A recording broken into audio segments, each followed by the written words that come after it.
Ole Miss LF Thomas Dillard. It wasn't supposed to end this way for Ole Miss baseball, its season coming to an abrupt close after a two-game sweep by Tennessee Tech on Monday. The Rebels had plans. They won 48 games to tie the single-season school record and claim the most in the SEC. They were a week removed from an SEC tournament title. The road to Omaha was to run through Oxford, Ole Miss returning to its rightful place in the postseason a year after the Rebels were completely left out. Then it was over.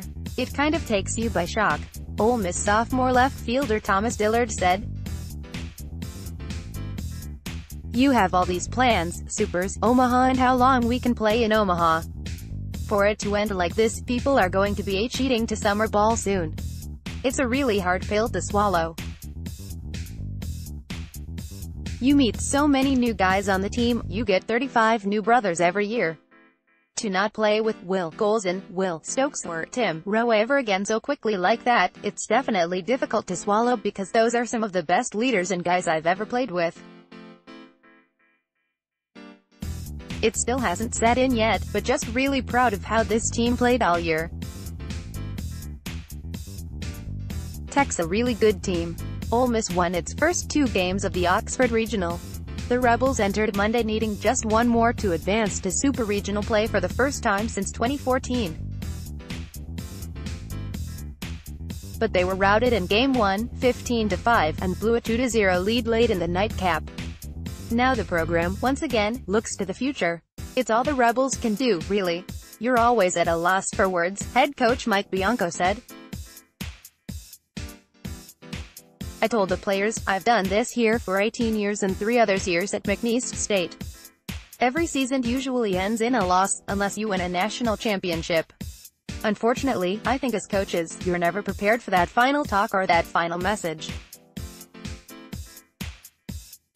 Usually it takes you a few days to wrap your head around it. But in an instant, obviously, just disappointed. Disappointed for this team that it ends this way. It's the best team that I've ever coached. Nobody's played as well as this team has, consistently well from day one to Monday night.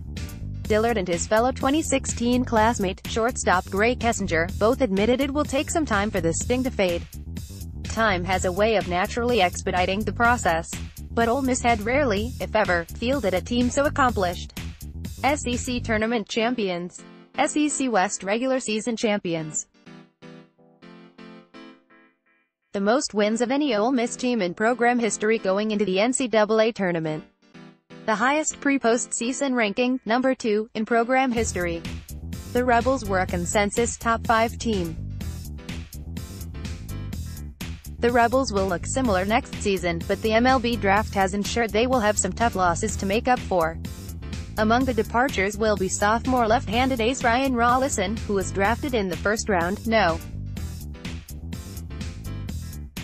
22 overall, by the Colorado Rockies, as well as junior catcher, first baseman Nick Fortes, taken by the Miami Marlins in the 4th round, overall pick no. 117, junior right-handed pitcher, Brady Feigl, their number 2 starter, saw his name called by the Oakland Athletics in the 5th round. Signees Gunnar Hoagland, a pitcher, and Drew Gray, an outfielder, were chosen in the top 60 picks by the Pittsburgh Pirates and Milwaukee Brewers, respectively.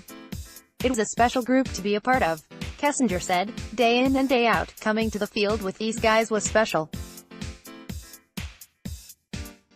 In that locker room, you can just tell how much everybody cares about each other.